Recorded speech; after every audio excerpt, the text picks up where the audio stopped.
Patrick Stacey is an emotion management specialist at Loughborough University in the UK. He joins us from the English city of Norwich. Patrick, thank you so much for your time.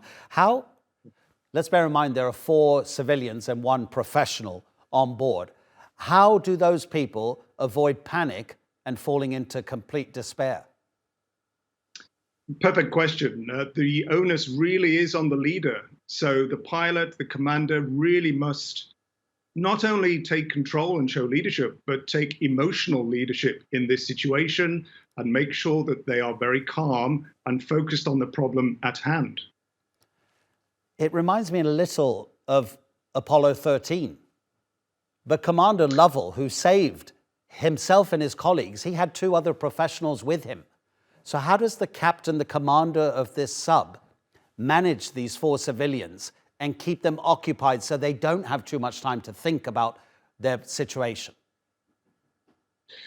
Well, indeed, counterintuitively, it is probably good that they do stay preoccupied. So he will have to not only show emotional intelligence and empathy and understanding and really be a superhuman in this situation, practically an astronaut, but also try and keep their minds occupied with sorts of tasks, perhaps also asking them to, keep in mind their family. I mean, it's even worse for their family and friends who can do absolutely nothing but just, watch the news and hope for the best. There's this other emotion, Patrick, and you'll recognize it. It's about how parents feel they have a duty of care towards their children. And we understand that there's a Pakistani gentleman on board, one of the country's richest men, who's taken his son with him. And in that kind of situation, you can start to feel guilty as well. Yes, indeed. And, having studied many space missions, it is absolutely imperative to avoid blame and blaming and any sort of complaining.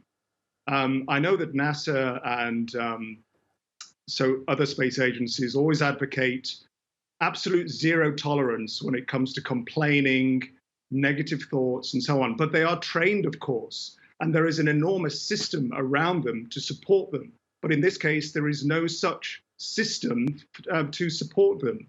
And of course, they're not in touch. There's no communications available with any ground control or mission control. So this really is a very extreme situation. Patrick, thank you so much indeed. Patrick Stacey, who's an emotional management specialist at Loughborough University. Thanks, Patrick. Thank you.